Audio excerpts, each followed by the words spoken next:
Welcome to the Bruins Benders Podcast. It is season 3 and it's episode 45 now. And it's Maddie and Smitty, and it's brought to you on the Inside the Rink Podcast Network, InsideTheRink.com, one-stop shop for all your NHL, ECHL, AHL, PWHL insight and analysis and all sorts of news. Hit the subscribe button on your Inside the Rink YouTube channel right now for us. And download the Inside the Rink app. Big happenings happening with InsideTheRink.com soon. So you want to get on board and follow this QR code on your screen to purchase event tickets through Ticketmaster. And I'll tell you what, the Red Sox are rolling, and our tickets for July 14th are going to be through the roof. We may not even may not even want to go. May not even be able to go. Yeah. No, that's not right. It sucks for us, but it's good for all you fine folks out there. If you're interested in sporting tickets, Red Sox tickets, concert tickets, we're gonna use them for the old concert tickets. Yeah, the concert tickets. Yeah, those are big. A lot of concerts coming this summer. Yeah, all over the place. Looking forward to it. All over the place. So, well, hey, hockey season is over. And the Florida Panthers do survive and win Game 7 at home 2-1. They win the cup. Many people get their first cup. Kyle Okposo was one of them, 17 years in the league. Yeah. Evan Rodriguez with a terrific series to help them win. Warren Foegele was very good for Edmonton in the series. Kind of some unsung heroes within it. It was a really great series after it looked like it was going to be just a sweep and uneventful. Yeah, it ended up being a pretty dramatic series, and Edmonton played pretty well in Game 7 on the road. Florida found a way. Edmonton had some chances late. There was a big pile up in front of the net with McDavid had a chance at it, and some other guys had whacks at the puck, and Florida was able to keep it out, and they survive and win at home, which is something the Bruins have struggled with in Game 7s. I'll tell you what I've learned again, relearned, is that top centers win. They take you there. Yeah. Just about every single year, you need a high draft pick center leading the charge. I mean, you have to go back to 2011. I think with the Bruins, really the only team that didn't have a first round, top half of the first round type of player at center. So, and the Bruins don't have it. Yeah. So there you have it. I mean, in this series alone, you have Barkov, you have Draisaitl, and you have McDavid. Yeah. So I mean, top of the top. That's what you need. You need that, and you need goaltending to be good at the right time, and usually. You need a stud type of defenseman as well, which, I think Florida, you could say, they drafted Ekblad at the top of the first round. Montour certainly turned into, a real impact player on the defensive end for Florida. And Gustav Forsling is kind of an underrated guy as well back there for them. So Florida's got, they had probably the best team. All year long. They were probably the best team. All their pieces fit together really well. They have depth everywhere. They have good goaltending. They have intimidation, physicality, speed. They have really all the ingredients and a good mix of the ingredients to win. And Ty Anderson made a good point about the profile, I guess, that the Panthers sort of set their roster to. So every player 1 through 20 had sort of same profile and identity, I guess. And it really, Florida has done a great job of identifying their identity. And I'm wondering, and I even tweeted out a little bit, what the Bruins' identity is as, when they're putting the roster together. Do they have a certain identity and profile when they try to put all 20 guys together? They don't. And we've talked about this before. They don't know what it is. They pretend to know what it is. Hard to play against, but that's pretty fucking vague. It's vague, and we've discovered that. Yeah. Yeah. So what does that mean? What does that mean? Does that mean you hit everybody or fight everybody? Does that mean you're, tough in the corners? Does it mean you're fast? What does that fucking mean? It could mean anything. So they don't really know. They don't have a type. They should have a type, but they don't. They don't have a fucking clue what type of player they are. They just kind of pick random guys like, oh, this guy's big. We're in a big phase now. Let's get guys that are big. Oh, we need guys who are physical. We need guys who are fast. And they fucking just, instead of having a plan and sticking to it, they kind of switch with the tides. However Cam Neely's feeling on a particular day, that's the way they turn. And it doesn't fucking work for them. And it hasn't for a long time. So they need to figure it out and quick, honestly. We've talked about sort of the differences I think that Sweeney and Neely have and what they view as the type of player. Like Sweeney was about puck moving and playing at a pace, and he's more about that. I mean, he was an undersized defenseman who could skate. Like, so he's more of that type of guy. And Sweeney was throw him through the boards, get in front of the net, deflect pucks and score tons of goals and fight guys and be old school. And I think there's a difference in opinion sometimes within those two guys. And we've talked about that. And I think that's why you see the flip-flops. You see Neely say, go get Nick Ritchie. You see him say, go get Nick Foligno every once in a while when he finally gets pissed off and he says, why are we getting pushed around? And but to me, I think it sort of makes it a little confusing and a little inconsistent in developing the roster and the lineup, because one guy kind of thinks you should play this way and another guy thinks you should kind of play this way. Yeah. I mean, how is that good? No, I just don't think that's. Having two voices decide what the roster should look like isn't good. I mean, it's too many cooks in the kitchen. You got to have one guy who has the final say. Who is it? Is it Sweeney or Neely? And whoever it is should say, these are the type of guys I want. This is the team that we should have. And then try to go out and get guys that will fit that mold. But they don't. It's Sweeney most of the time, we think. And then Neely occasionally, when he, like you said, when he gets pissed, will be like, we need to get bigger. We need to get tougher. We need to get stronger. And then, then all of a sudden you got guys that are Pat Maroon who aren't puck movers, aren't, fast. The team doesn't have any speed now. So I don't really know what their identity is. And it's going to take them some time to kind of figure out what that is. And Chaz Diet has chimed in and said they definitely didn't have one last year, which is 100% true. And also said that Matty is spot on, which he is. True. Well, but I'll say this though, I think I'm seeing the handwriting on the wall here in the offseason. They go get Kastelic, they get a veteran goaltender.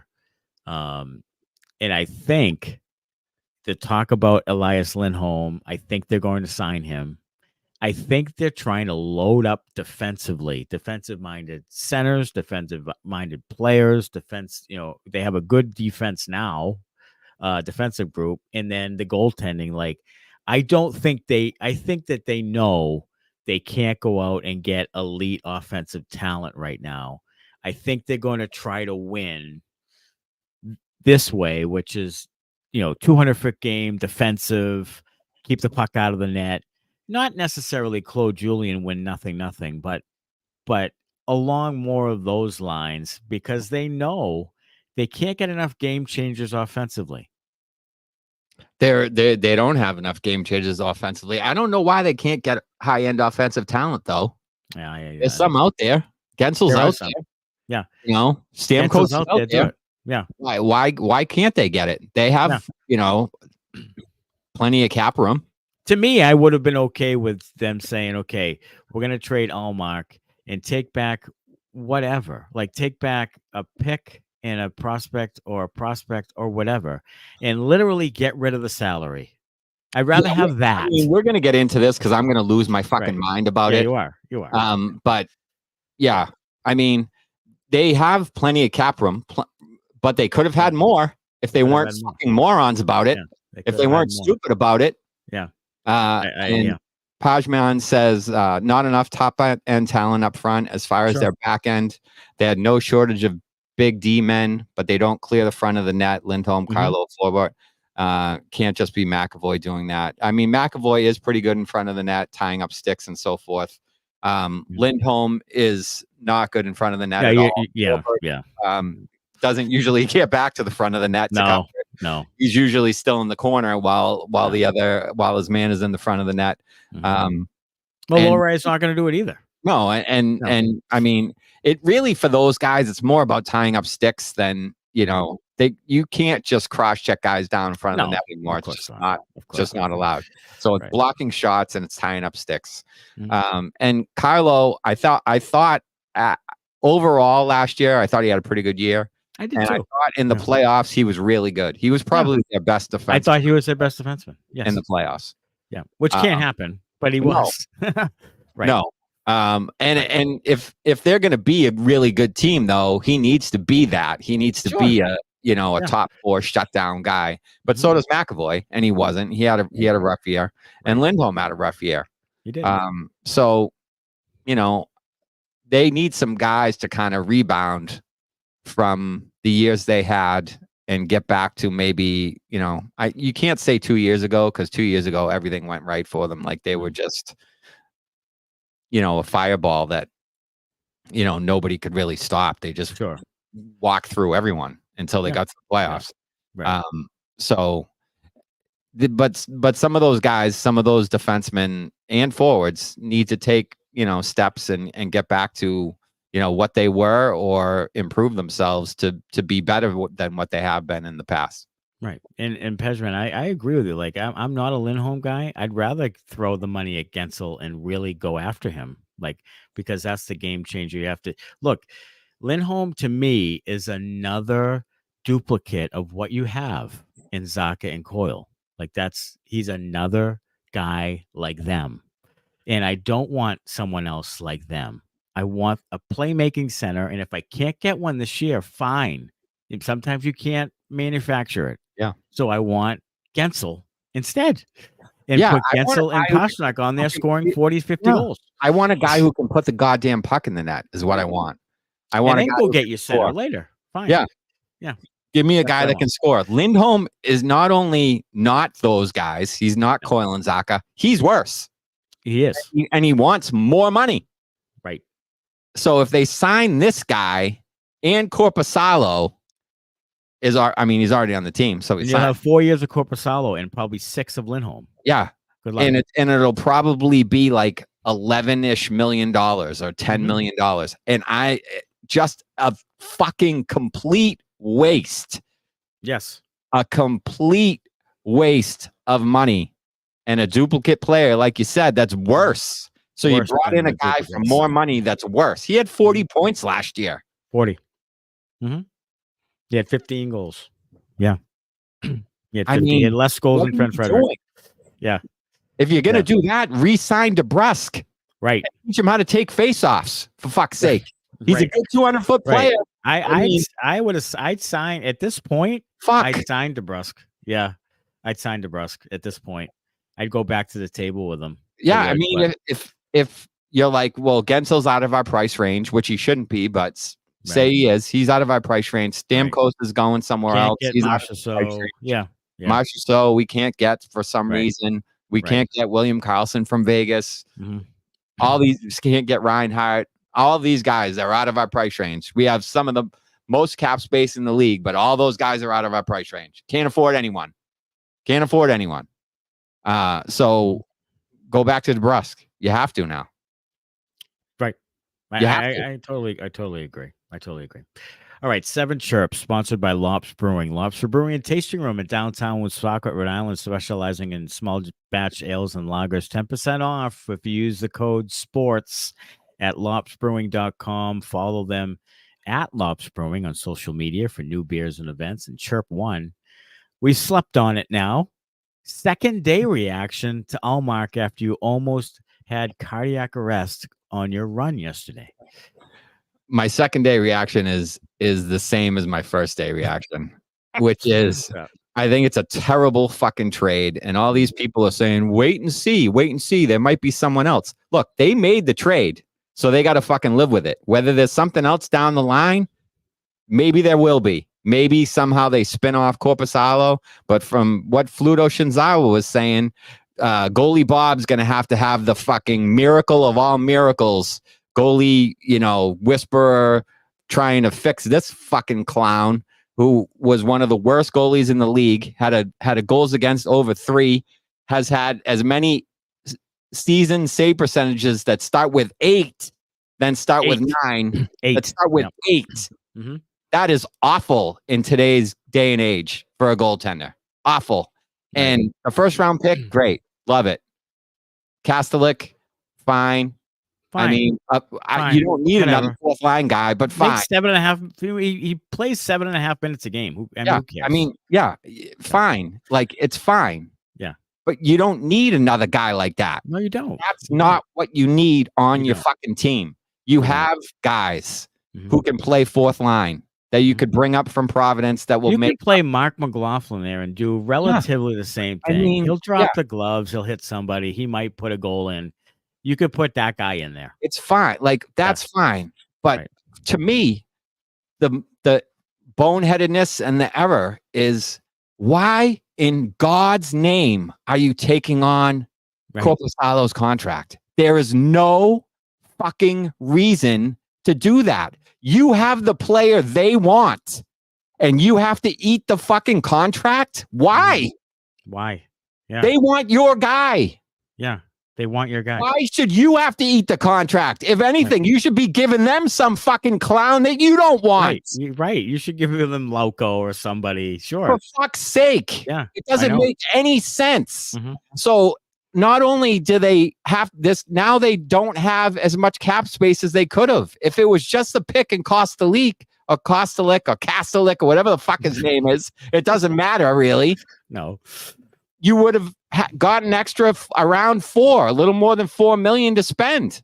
Mm-hmm. Maybe that's fucking Gensel, but now you can't afford him. So now you're going to spend fucking on Elias Lindholm, who sucks, who's been going downhill for fucking 4 or 5 years. Down. Mm-hmm. It's fucking terrible. It is. I'll tell you, look, if it was Kastelic and even a second round pick, then I would be more inclined to that. Sure. Than this Korpisalo thing. Like, you could sell me on, look, it's not as much of a market for him now, or the, you don't get as much for a goalie or blah, blah, blah. You could sell me on all of that. You could even do a total salary dump, I think, is even better than this, and just get the cap space to go spend it on Gensel, or go spend it on like a big free agent who can produce, and stop doing this. We're going to add a fourth line guy, and we're going to add this guy, and we're going to try to, improve this backup goaltender who blows. Like, who? You don't need to do that. You mean to tell me Brandon Bussey can't play 20 to 25 games next year? I mean, mean, he can. Yeah, of course he can. Of course he can. Like, you don't need to spend $3 million on a guy, or even $1 million on a guy. He just signed for $775. Like, you could use that guy, and if Swayman gets hurt, you're fucked anyway. Who cares? I mean, what's the difference? You're not going to win the cup anyway if Swayman got hurt. Well, yeah. So, and the thing is like, if he does get hurt, you're going to put in a guy with a 890 and over 3 goals against. You're making $3 million. Yeah. You don't have enough guys on your team to score goals to withstand. You don't have enough guys on the team to score 4 goals a game if this guy's in net for you. No. And I'll tell you this, the people who say, well, get him in the Bruins system, and I 100% respect Bob Essenza, he probably can improve him some, but the Bruins system thing is bullshit, because they gave up more high danger chances than Ottawa last year. Yeah. So their defensive system wasn't as good last year. Their goaltending was elite and saved their ass time and time again. Certainly was. So he won't. Until here's another thing. Swayman, after all the playoffs was over, still with the most goals saved above expected. Yes. Played 2 rounds. Ullmark never made it through the 2 playoff series. His playoff numbers are atrocious. Like, yes, he had a Vezina year, and yes, he was 88 and 26 or whatever the hell it was. Yes, great. And I'll tell you, they got a great value out of that deal for Ullmark. 100%. They got 3 great years out of him for $5 million. Fantastic. Mhm. But let's pump the brakes a little. He didn't have a great year last year. And he's, he's probably not going to get you a ton. And if he doesn't get you a ton, fine. So just cut bait and just take the money and use the money. And you'd have $27 million right now to really go out and get 2 game changers, like 2 big time game changers. Yeah. Right. I mean, your team looks a lot different if you have a Gensel or a Stamkos or a Marchessault up front, because now you don't just have one guy that scores 40 or 50. You have 2 guys or 3 guys. Yeah. That's what I'm saying. If you can't get the big center, if you can't get the center, then you go get the best available goal scorer and you figure the center out next year. Maybe the following year, Patra really develops and plays with Gensel and fucking Pasternak. That's what you're hoping for anyway. You're hoping that Patra develops. Yes. He has to, or you're fucked anyway. Maybe you have a good regular season again with Zacha and Coyle, and they produce like they did last year, 60-odd points apiece. Great. That's fantastic. Mm-hmm. Maybe Patra develops, and then you add in a Gensel or a Marchessault or a Stamkos or whoever it is. Real threats. Yeah. Now you have depth. Yes. If you just fucking... But you're chasing the position you can't acquire right now. Yeah. And that's Lindholm is solving 60% of it. That's not enough. That's not worth it. It's not worth it at all. It's not worth it. Like you need a number 1 center. He's not it. He's not the guy. So don't get another number 2/3 center. It's just insane. Like don't. Like go get the best goal scorer and set yourself up for the following year. And that's what I don't love about it. So here's my question to you.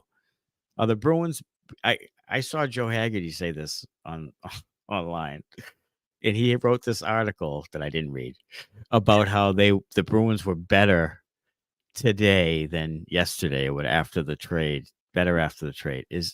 Do you believe that? And how would you ever believe that? No. I don't know how you would believe that.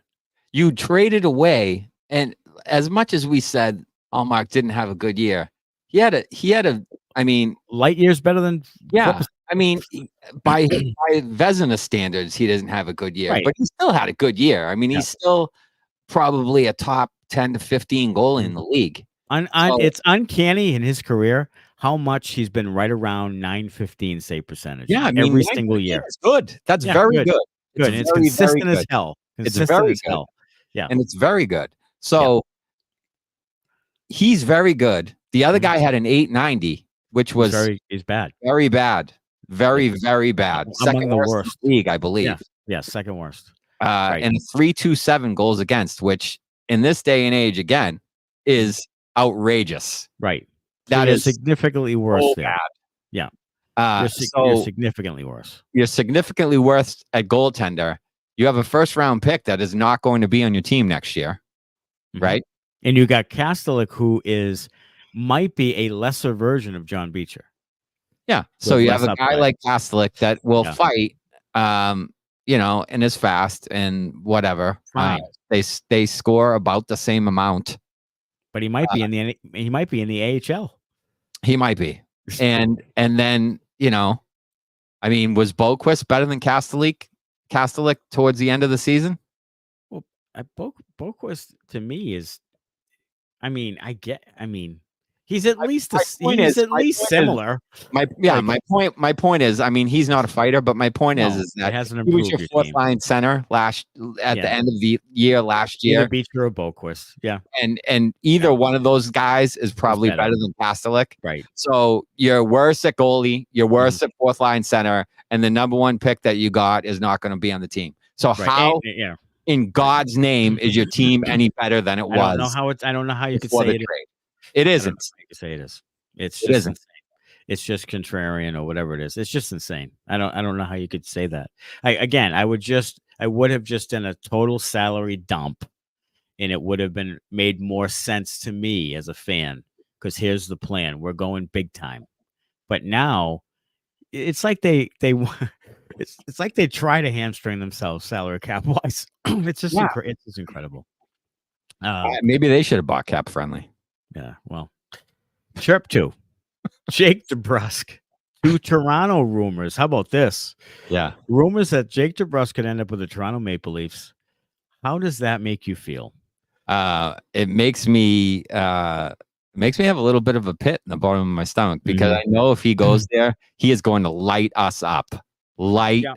Us up. Yeah, he's going to play with Matthews consistently. Yeah. He will light us up.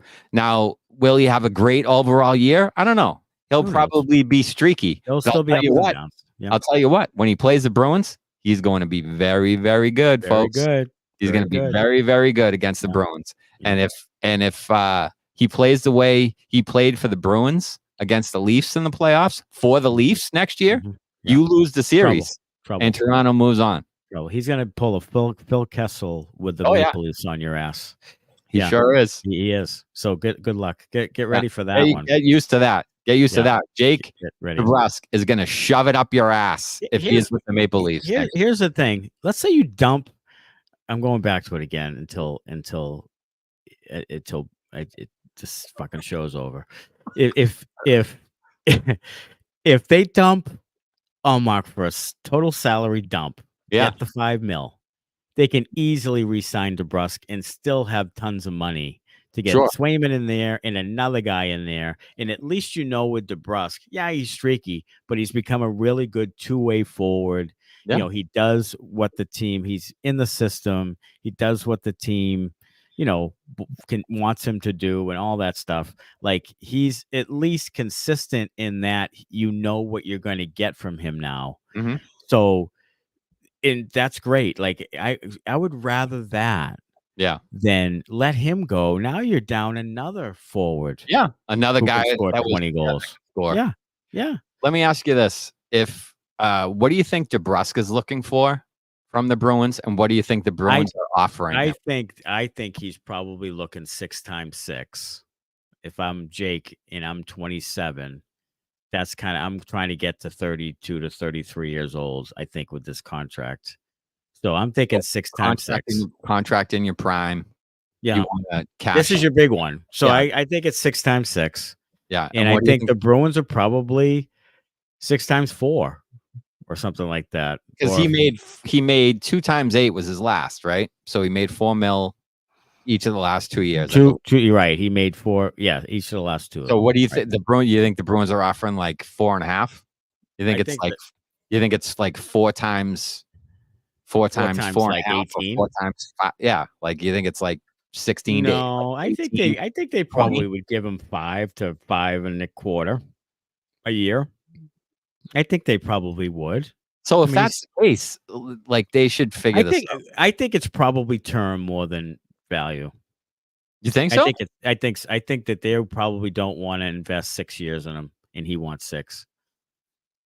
That's what I would believe. Like, would you really split nut hairs over $1 million a year? No, that's what I mean. Like, I feel like they should be able to work the damn thing out. Right. Like, I really do. I feel like they should be able to work it out. Like, if it's between $5 and $6 million, or 4 years and 6 years, and 4.75 to 6, and like, you should be able to work that out. That's what I'm saying, is that if you acquired salary cap room from Ullmark, then you could have played a little bit nicer in the sandbox with DeBrusk and just kept him. I don't think right now. I don't really love what the Bruins are doing. I don't know what they're doing, and I think that's. I've thought about this all friggin' day long. Like, what are they doing?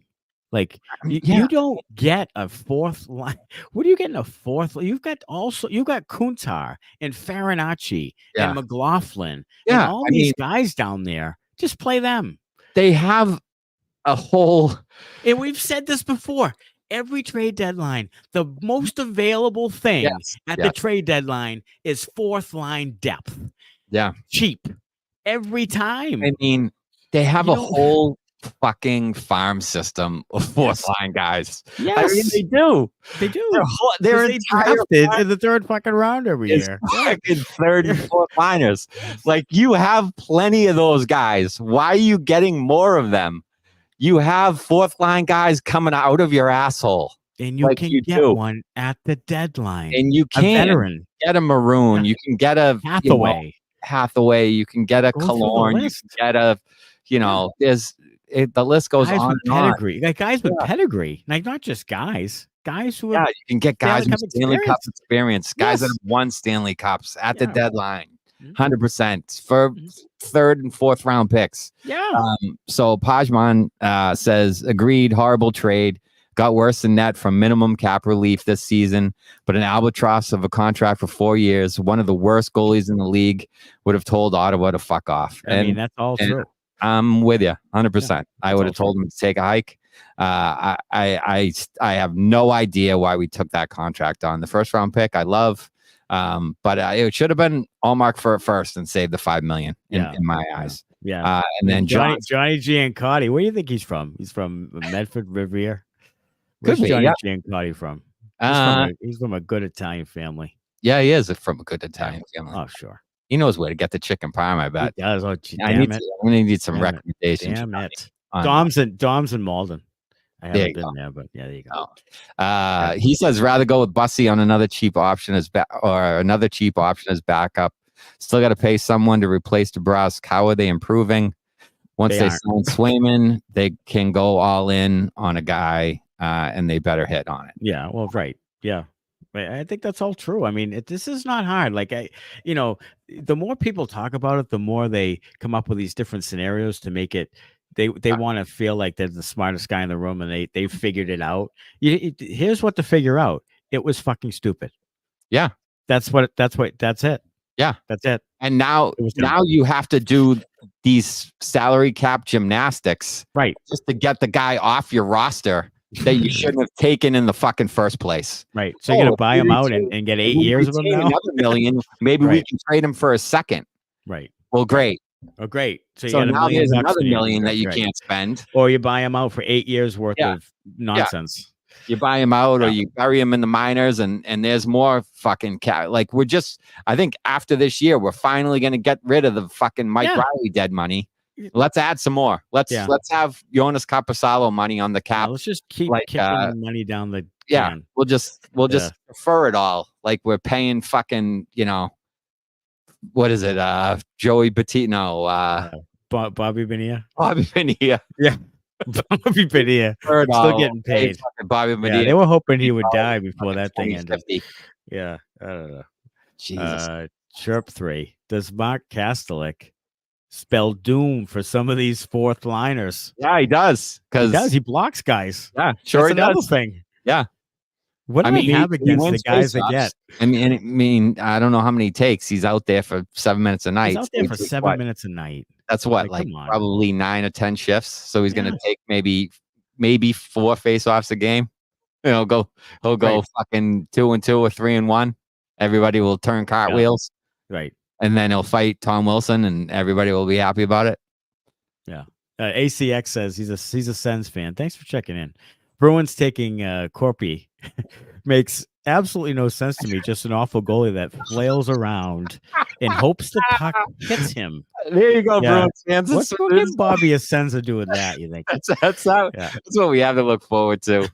That's excellent analysis from Senator's little scouting report. Yeah, a little Corpy report. Yeah. Oh man, I love it. No more. And then Chaz Knight says he won't cry if Kastelic blocks Lauko because that would mean no Mo Lauko. And Chaz Diet and myself have had enough of Lauko. Yeah. I mean, here's another thing. You've got some guys coming up on RFA contracts either this year or next year. You have to figure out who you're going to roll with going forward.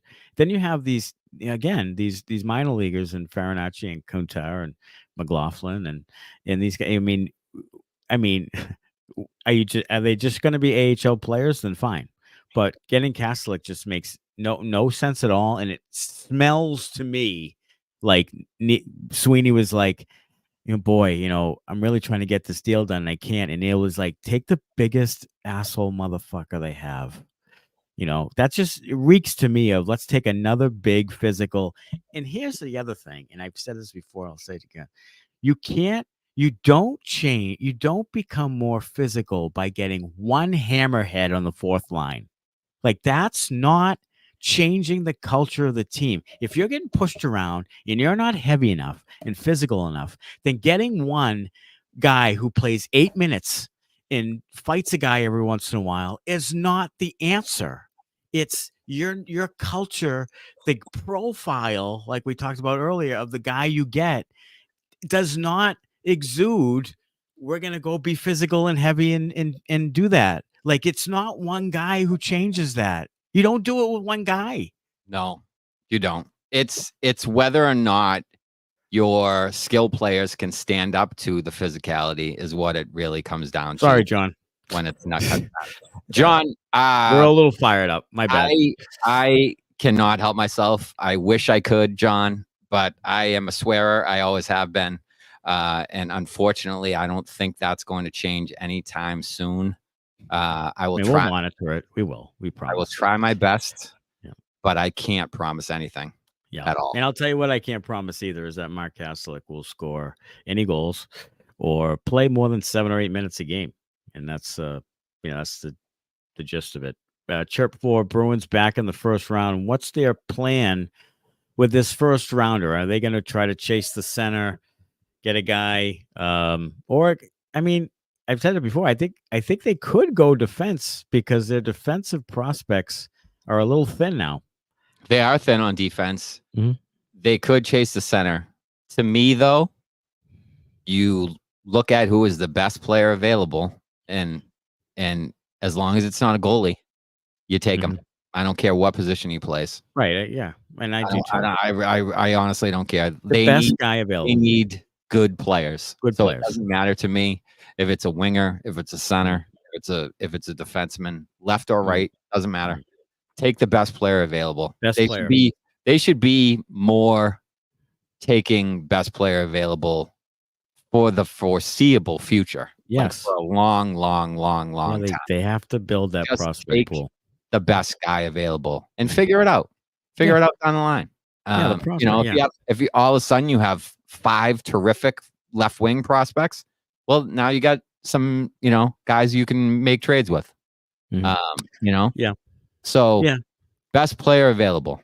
Please. Yeah, I do too. Best player and they don't typically do that. Like, they typically go either a little outside the box or way outside the box. Yeah. With a guy. And I smell this happening again. Like, I smell someone who is in the second round that they're going to take because, one, the draft is a little thinner as you go. So when it gets around that time, if there's a lot of disagreement on who's what. I mean, I've seen guys who are rated 20 and 68. Like, I've seen guys all over the map. So it just, to me, it's lining up for the Bruins to take someone off the board. Yeah. And that doesn't help. My problem with it is they're probably going to lean more to the 68 rather than the 20. Right. Get the value, whatever that is. Yeah. Don't take the guy that's ranked 68th that you think is better than that. Take the guy you think should have been ranked 20 and maybe slipped a little. Right. And my problem is that they only have a first and a fourth. So if they really if their favorite guy is 50, they're taking him. They are because they can't get him. They can't get him. Yeah, they can't get him. So it's lining up. Trade back. Yeah. Is that allowed? Do they do that in the NHL? I don't know. I don't know. They do it in the NFL. They do it in other leagues. But you should. They do. I guess. I don't know if they. I don't see why they wouldn't. I don't know if it used to be allowed. I don't. Can trade down.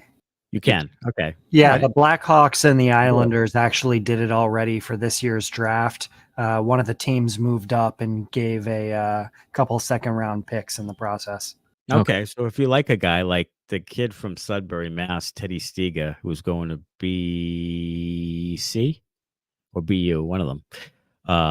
Looks to be a really good. He played at Belmont Hill. He looks to be a really, good player with some upside, but he's in the 60-ish range, 50, 60, So if you like a guy like that, trade down. Yeah, give and up your take him first later. for, a couple of seconds or a second and a or third. second next year and a second this year or Yeah. whatever, and then go get that guy. Right. And I agree. I mean, don't just take the guy because, they kind of did it with Lowry. Lowry was wasn't he rated 110th or something at the time, and they took him at 58. It's worked out. Yeah. But that was one that was a stab in the dark. That was, people were shuffling papers when they picked him. Oh yeah. Back then. So it's happened more often than not. Zach Senyshyn, of course, I had to mention him, but I don't know. I love the kid at Guelph who replaced Patra, Jet Luchenko. Okay. He's 17 years old. Mm-hmm. He's smaller. He's like Patra's size, but he's 17. He has great hockey IQ, hands, playmaking ability, sees the play before it's there, had 74 points last year for Guelph in his first season with them. He is pretty good. And he's been climbing the charts from high second round, low first round. He's starting to, and he may not be there at the, can he skate? To the point where he may not be there. Yeah, he can skater, can really play, but just 17. So he's raw and he's, But in this draft where it's kind of thin, you take a guy like that. Sure. Because, what do you really have to lose? Take a guy with tremendous upside. But there's a lot of talk about him lately, and I think he might be gone at this point. So be gone by 25. Yeah. And then there's Cole Bowden. He's a center that people have projected Ottawa to take at this pick at 25. He's a little more raw, though. He's a 200-foot guy, so he projects more like bottom six-ish, so kind of like a Beecher kind of profile, 6'2", 210, that kind of thing. He's a guy that, might be there as a center. I think they're going to take a center. Here's what I want them to stop doing. I want them to stop taking the guys who are already 200-foot players. Right. I want them to stop taking the guy. You can teach a 200-foot game. Right. Look at DeBrusk. Look at Krejci. Taking guys who are defensively responsible at 18 years old. I want them to take that are skilled and have great vision and can pass and can put the puck in the net and can skate and have some kind of elite ability. That's what I want them to take. I don't want them to take a guy who's responsible defensively in back checks now. That's not what I want in the draft. You don't draft a back checker in the first round of the draft. No, fuck's sake, John. Even when you say it out loud, it sounds. I'm sorry, but you just don't. Yeah, even when you say it out loud, it's hard to fathom. But yeah, I'd rather take Lysell than a 200-foot player. Take Lysell, who has not everybody can score goals. You've said this. They don't grow on trees. Wasn't a 200-foot player when you drafted him. No, he wasn't. In fact, he was not very good. No. But he's been adequate enough. He's learned it. DeBrusk has learned it. Krejci learned it. There have been guys who that wasn't the profile. It was offense. If your culture is as good as you think it is, they can learn that by being here. Right. Except if you're Ryan Spooner. You can learn that from being here. Right. Some people just don't want to commit. Ryan Donato. Some people just don't want to accept the coaching. Yeah, that's just the way it is. And those guys didn't. But yeah, you can be taught in a system to play defense. Just like in basketball, I have my basketball team. I can get any slob off the at Subway and teach him how to, and he can play defense all day long, but he can't put the ball in the basket and we lose. Right. That's just the way it goes. You can teach anybody the defensive side. It's the offensive side that really brings the skill. Yeah. And only few of those guys have those. Yeah. Isn't that what they say about defense, is that defense is all effort? That's all effort. Give me 5 plumbers. I'll play defense all day long. Yeah. Effort. It's nothing against plumbers. That's all it takes to play defense is effort. Yeah. You just have to try really hard for a bit. Right. Just try. Just try. Try it. You Right. like it? See if you like it. Yeah, let's try it. That's all defense is. Shaz Diet is our new prospects guy. Marek Vanacker is another guy. We'll take a look. Yeah. I haven't heard his name, but we'll take a look. I mean, they're going to take a center, I would think 100%. But unless do you think there's any way they trade it in another deal in another bigger picture deal?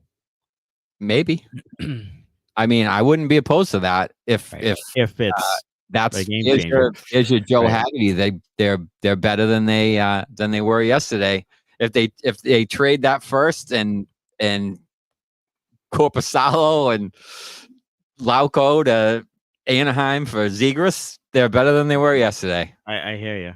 Yeah, I mean that's a good one. Yeah, if they trade him in a package for like a William Karlsson or someone who's legitimately proven to play offense, then yes.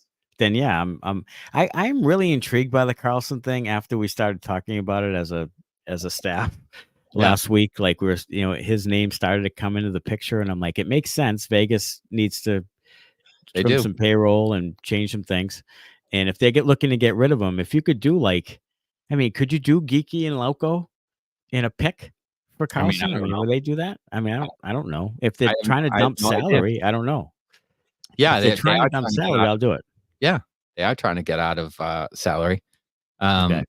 And Shaz Diet said Vanacker as a left wing had, what does that say, 82 points? 82 points, 68 games in the OHL. So typically, if you're scoring at that rate in the OHL, you're a prospect. You're a good prospect with a chance to be something. I mean, we saw what Poitras did, with 95 assists in the OHL. So if you score in those leagues, OHL, Q, if you have big numbers, typically you have at least some upside to get there. So yeah, I'll take a look at him, and we'll there's some others out there, and if you follow us at Bruins Benders on X, we'll be breaking down all sorts of draft pick prospects until you get nauseous. Yeah, you won't want to hear from us really. You don't want to do that anymore. I'll tell you this though, I looked through the last 25 years of number 25 picks. Okay, David Pastrnak, the best of the bunch, obviously. Yeah, Jordan Caron, not. But they were the two Bruins ones. Okay. There were some other ones, Jordan Schmaltz, Ryan Poling. I mean, there were some other guys. But I'll tell you what, there was only one guy who never played a game in the NHL. So all of them played a game in the NHL except for the 2018 pick, which was by St. Louis guy by the name of Bokk, B-O-K-K, didn't play in the league. And then, of course, the last three have not yet, but it was the last 3 years. So other than that, everybody played at least a game. Andrew Cogliano, who just retired after playing 1 million games, was a 25th pick in the draft. Okay. So what I'm saying is the guy's going to make the league.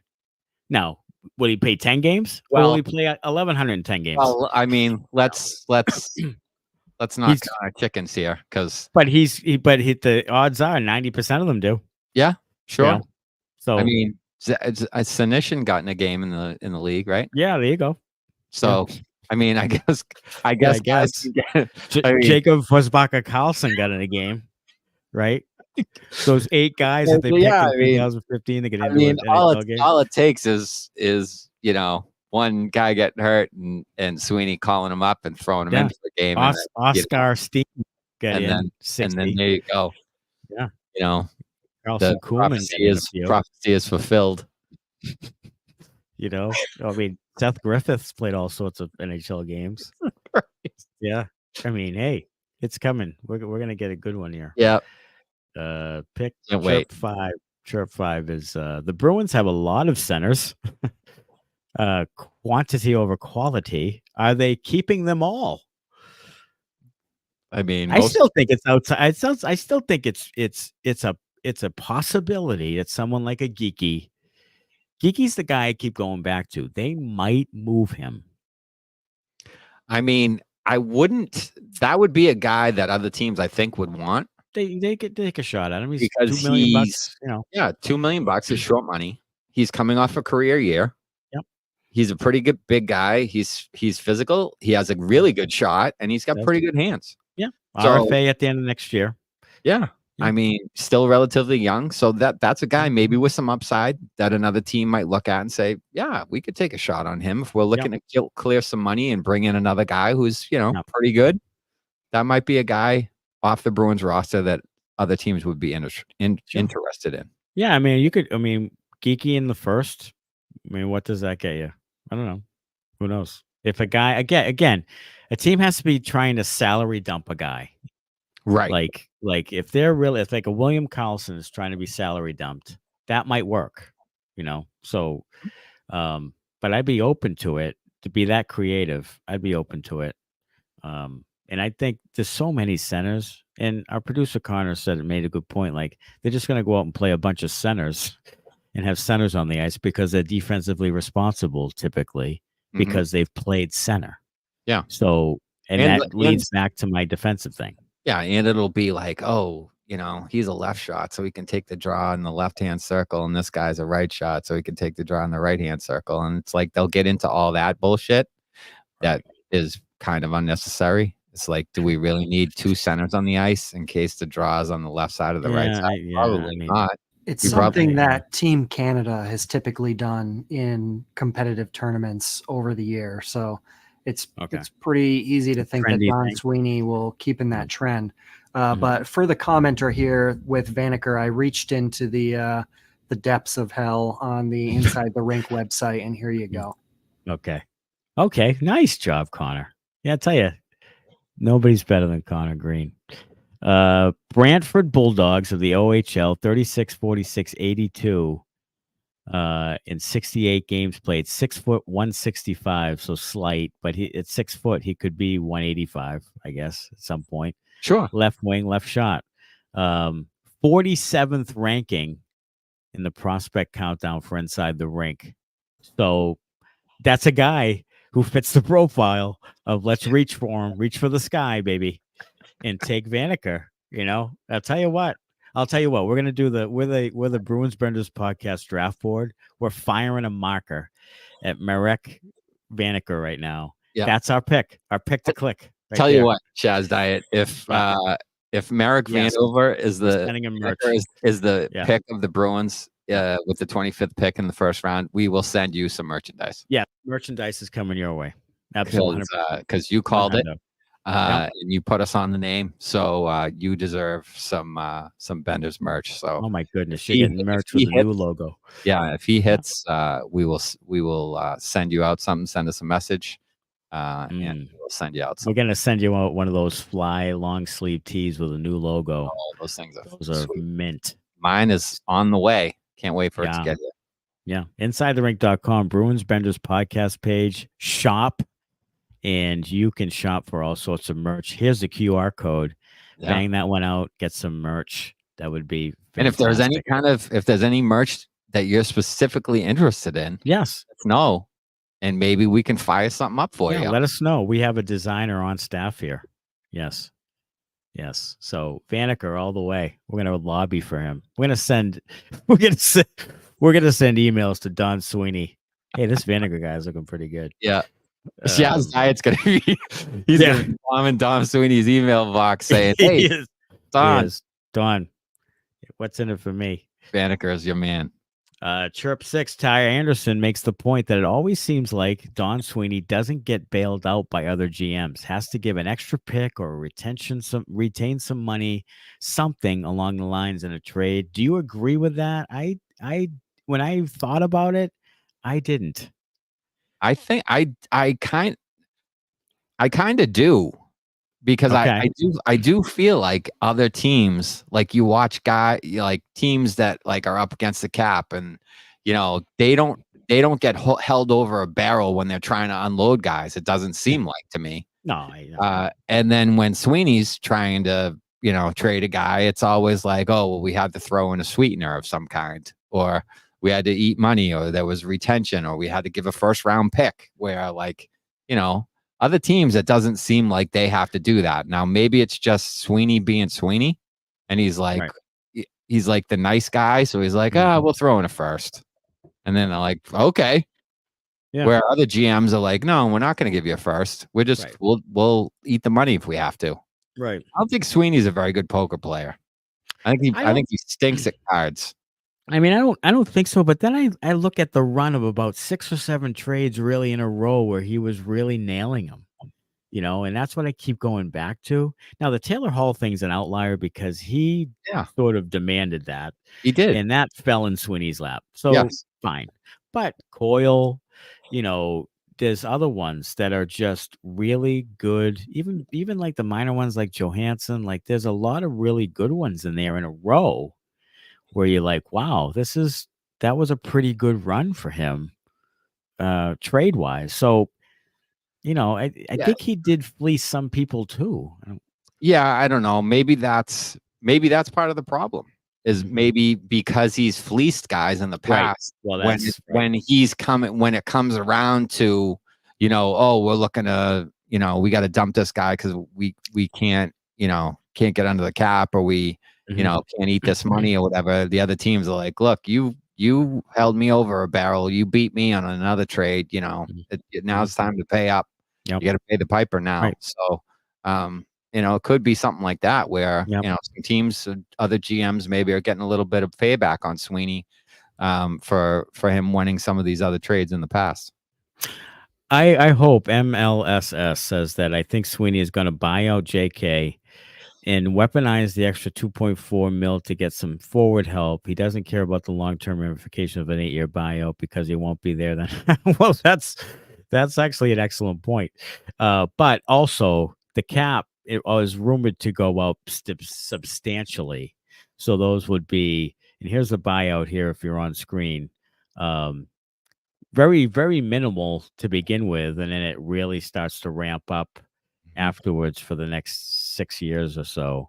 But, a 1.3 or 1.5, 4, 5, 6 years from now is much different than now. Sure. So, there's that too. Fluto Shinzawa from the Boston Globe also did report today that the Bruins do not plan to buy out they don't, and they are going to keep him and make him better. They're going to improve him. Fluto's from The Athletic now, by the way. Oh, right. Sorry. Yeah, The Athletic. Yeah. Okay. Still a good follow. Yeah, he is. Yeah. My apologies, Fluto. But yeah, but Corpy will not be bought out. They believe in Bobby Asenza, and I do too. I mean, what's not to believe in? Absolutely. So maybe they do get 20, 25 decent games with him. It's happened in the past with Halak and some of the other guys they've had where they had kind of spotty careers and then they just settled into a really good backup role. Could happen with Corpusalo. I tell you what, their best case scenario, based off where they are now with this whole thing and with the trade and having Corpusalo in the fold, is that Essenza does make him better. And then they're able to deal him maybe next year after he has a good season as a backup goalie. He plays, 25, 30 games, has a really good year, and then they can move on from him. Another team is looking for a goalie, $3 million for 2 years, not a big contract, not a lot of term there. So maybe you're able to flip them at that point and get something back in return. I wouldn't have done it. I still would have wanted the $5 million to spend this year in order to improve your offense. Right. But that's the best you can hope for, I think, down the line, is that's what ends up happening here. And it might be that's part of the plan. Like that's the foresight in this, is that, hey, we've got a goalie. People are dying for goalies. $3 million for a goalie isn't a lot. No. If he is a main focus of a trade, like it's not a lot at all. So yeah, if he has a decent year and you really revitalize his career and you send him for a second round pick or I don't know, third round, whatever.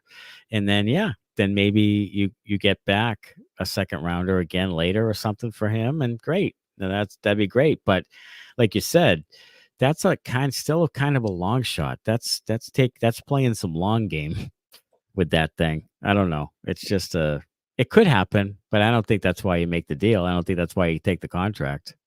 Robert Giuliano says, I really wanted to see Bussy as a backup to Swayman next year. And then MLSS says, are they going to trade Bussy? They very well could. They're out of options, both DiPietro and Bussy. So they have to pass through waivers.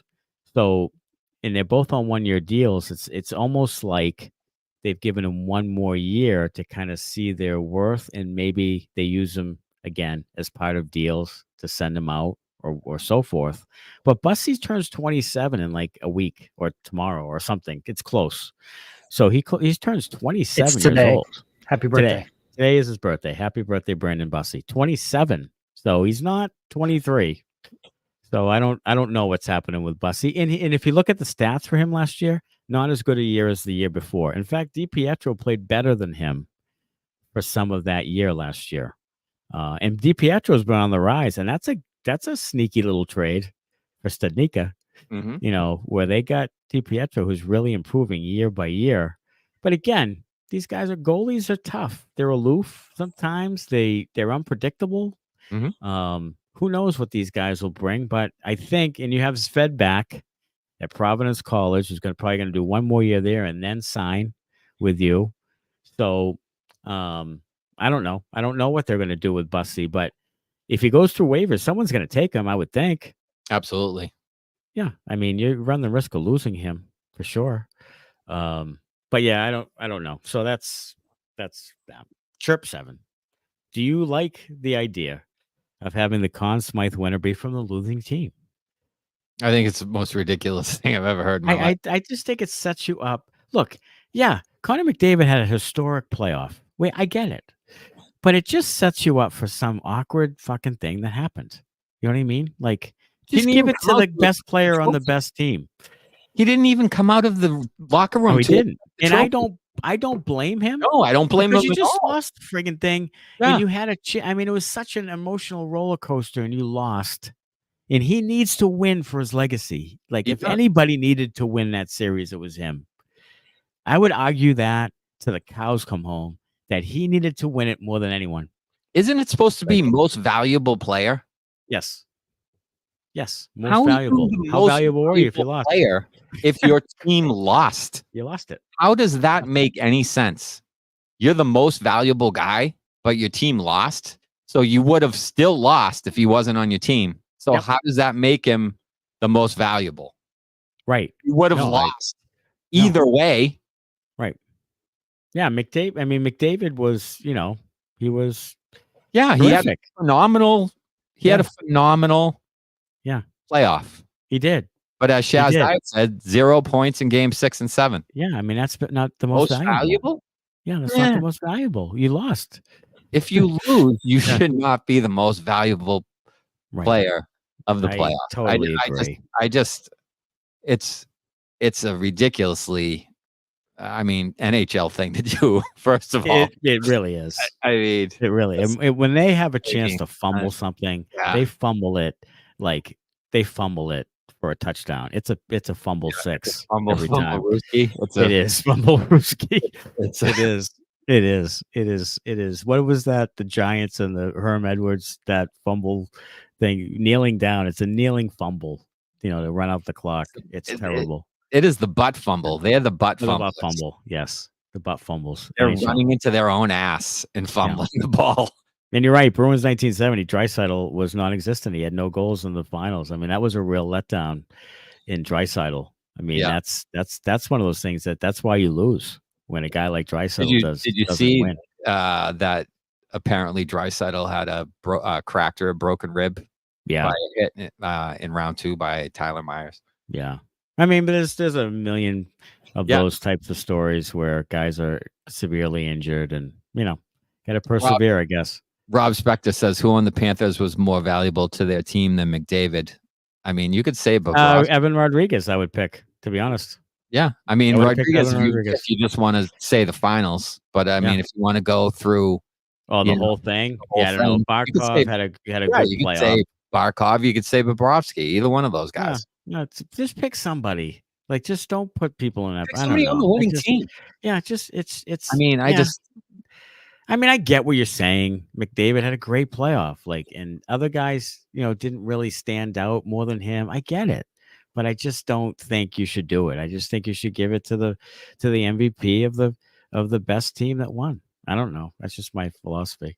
DraftKings Sportsbook is Boston's hometown sportsbook. It's live right here in Massachusetts. Bet local on all your favorite sports from the comfort of your own home with DraftKings.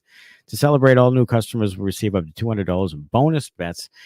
When you sign up for a DraftKings Sportsbook using the code ITR, you can now bet local on many money lines, spreads, props, and more with one of America's top-rated sportsbooks, and that's DraftKings Sportsbook.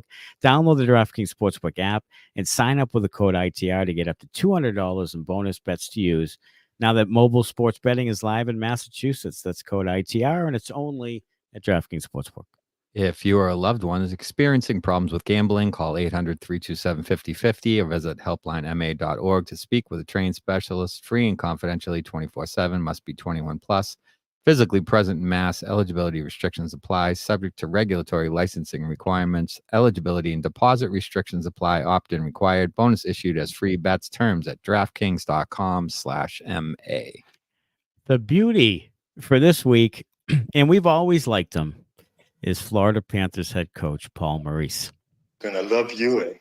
They're gonna be loving you from dawn until dusk. Even though we don't like the Florida Panthers one iota, we've always loved Paul Maurice. The best memes, the best gifs, the best videos. He's humorous. He supports his team 100%. He's a terrific coach to play for, obviously. He had great words to say afterwards, really heartfelt words to say. We've always liked Paul, and we're happy that it wasn't. I'll tell you what, I just talked about how McDavid needed to win more than anyone. Paul Maurice was number 2, because if he lost this and has never won a cup, this one stays with you. Oh, yeah, 100%. I mean, this one would have been disastrous. Yeah, 100%. And we do love Paul Maurice, and he's a quote machine, and he's a great interview, and he's humorous, and he makes covering the league fun. So good for him. Not necessarily for the Florida Panthers, but good for Maurice. Yeah, Maurice deserves it. I mean, for him personally, he deserves it, and it was good that he was able to win. He had really good words to say about Winnipeg Jets, wanted them to win next, and about his dad, and it was really cool. So we're happy for Paul Maurice, and I'll tell you what, I hope we can get him on. We're gonna try to get him on, because I'd love to talk to Paul Maurice. Yeah, me too. Love the guy. I'd love to have him on. Yeah. So Paul, if you're listening, hit us up. And the Bender is our good buddy, the general manager of the Boston Bruins, Don Sweeney. The Bender. Yeah. Just a portrait. Neither one of us can really wrap our head around the reason why he took on that contract, the Korpisalo contract. It doesn't make any sense. You can explain it to me 40 different ways. You can say that they have chess moves down the line lined up to make it worthwhile. But in the grand scheme of things, you had the player that Ottawa wanted, and you had to still eat the contract, which doesn't make any sense. So they got the best player in the deal, and they got rid of a contract they've been dying to get rid of forever since they signed it. And you end up with a first-round pick, which is great, but not much else. So I just don't understand it. I don't understand why he would make that move. And the goalie market seemed to maybe pass him by, like other goalies were getting traded. He was too fixated on trying to make a deal work with Ottawa that he didn't pivot when he could have, and then he was stuck holding the bag, and ended up having to eat a contract that he probably didn't want to take. So he's a Bender. I don't get it. I never will. So it's just it's unbelievable to me. If you think about it, he's never really traded a real core guy, like a high value core guy that I can think of off the team. And I think he has a hard time putting his value, the difference between his value and the other team's value, on that particular guy. And I think this is a classic example of that. Like, he thinks he should get this for this guy, and they think, I don't know. kind of get this, and then he backs himself in a corner where he just kind of has to take what he gets at the end instead of just saying, you know what? Well, okay, Lucic and Hamilton was right out of the gate. Yeah, but that was kind of a rebuild. I mean, he's putting his stamp on the team. Now, Lucic and Hamilton, both pretty good deals. He just screwed up all the picks and everything. I mean, didn't get much out of it at the end of the day. But he did get value, I guess, for those guys. But I think that he has a hard time with the value and really coughing up players. Like DeBrusk, he's been going up and down with this for years. Like, you're going to trade the guy, you're not going to trade the guy. I mean, the guy asked to trade. Like, he almost demanded it. Like, and they just couldn't do it. He just couldn't do it. And I don't love the trade. I don't care what you say. I just don't love it. And I hope they get a good first round pick. Whatever. MLSS says, does Heinen get re-signed? And if so, what's the AAV? I think it's going to be, I'm going to take a stab at 2 years. It's going to be 2 years. Trust me. 2 years times, I'll go 2.25, 2.25.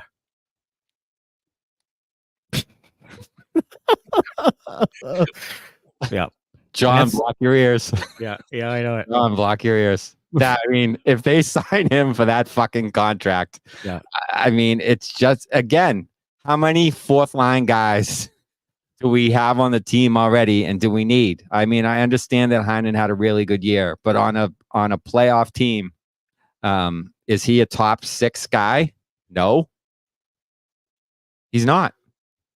You know, if he's on Florida, where is Danton Heinen playing? Can you tell me where he's playing? He's not, because and that's why they didn't sign him. That's why nobody signed him. That's why you had him in an ATO sitting on his couch, because you didn't have a roster spot for him for a while. Yes, it made out. It was a terrific signing, and it worked out even more than you thought it would. Trust me. But that doesn't mean you get all committed and all romantic and give him more than he deserves. Warrior Ice Arena eating a bag of Sun Chips until October. 1 year, $1 million. 1 year, 1.5 if you want to throw him a bone for having a good year. I would go up to 1.5 for him. 1.5. Yeah. After that, see ya. See you later. Congratulations. I hope somebody pays you a lot of money. Mm-hmm. But it's not going to be us. No, and that doesn't mean he doesn't deserve it. He certainly deserves it. It just means he performed this year. He should get paid by someone. Yes, he should. But it should not be the Bruins. Right. The Bruins have other needs to address that are more important than another bottom 6 guy. You're right, MLS says. This guy wants to see Tyler go crazy. Yeah, he is the right wing on the team. He is, because they don't have anybody else right now. It's not. Yeah, it's scary. Not because he really should be. It's because they don't have enough talent. We posted it on X, the forward group right now, and it's scary bad. It's really it's scary bad. It is. Under contract, scary bad. Yeah, and that takes Patra out of it, because he's on IR technically right now. Mm-hmm. But even with Patra, it's not great. It's not great at all. On behalf of all the Sens fans, we want to thank Sweeney for giving us Ullmark. Kastelic is a 4th round fringe center. You also received your own pick back, late first rounder, and you've got yourself an expensive backup goalie. Corpy will be good for you Bruins fans, though. Here in Ottawa, we can't play defense, so the goalies get left hung out to dry. So don't let the stats explain what type of goalie Corpy is. He will stop the puck for you guys nicely in his role as a backup. Sens fans promise to take care of Ullmark for you guys. That comes from Drew86613 on X. Well, Drew, I appreciate it. On YouTube. But shout out to Drew. YouTube. Hi, Drew. Thanks so much, buddy. And hey, you take care of Linus, who had a really nice goodbye on X that we posted. He did. He posted his teammates and their milestones and how they were some of the greatest parts of the year for him and his stay here with Boston. It was great. And Ullmark and Swayman and the whole goalie hug thing. And I know that people think it's overblown, and I even think it is to an extent, but it's just this, it's what it signifies is that the team Right. Really loves each other and hangs in for each other. And it's a really good culture in Boston. And it is. And we don't give it enough credit because it is a good culture. And it has to do with Chara and Bergeron and Marchand and trickles down to guys over the years. It started in 2006 with Chara.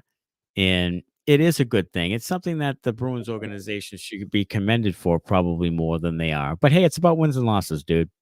Yeah. And I mean, and I think honestly, as a team with maybe not as much talent as some of the other teams out there, I think their culture might be one of the reasons that they maybe play above their level a little bit and do, you know, a little bit better than teams expect. I mean, people last year going into the season thought the Bruins might not be a playoff team. Right. So, they might, yeah. Right now, they aren't. So I mean, they've kind of played a little bit above their heads, and I think a lot of that has to do with, you know, playing for each other and the culture and all that stuff that that those guys and the goal. I mean, certainly the goaltender. Certainly the goaltending. And now they have one less good goalie, and they have a guy that's we'll call him a project. How about that? We'll call him. Yeah, it's a project. We'll call him Goalie Bob's project. Yeah, it's a pet project. Yeah, I had a pet project in 7th grade once. Yeah, we had a project in high school that we forgot to turn in. Oh, that's right. Yeah, I got a D- somehow. You got an F. Yeah, I did. Hey, thanks all for commenting. We appreciate everybody who watched this live. And go to InsideTheRink.com for that Bruins Benders merch. And thanks everyone for listening. Scan the QR code right here on your screen for more Bruins Benders info. Takes you right to the site. Subscribe to the Inside the Rink YouTube channel, and we'll see everybody again next time. And as always, go Bruins. Thanks a lot. Bye-bye.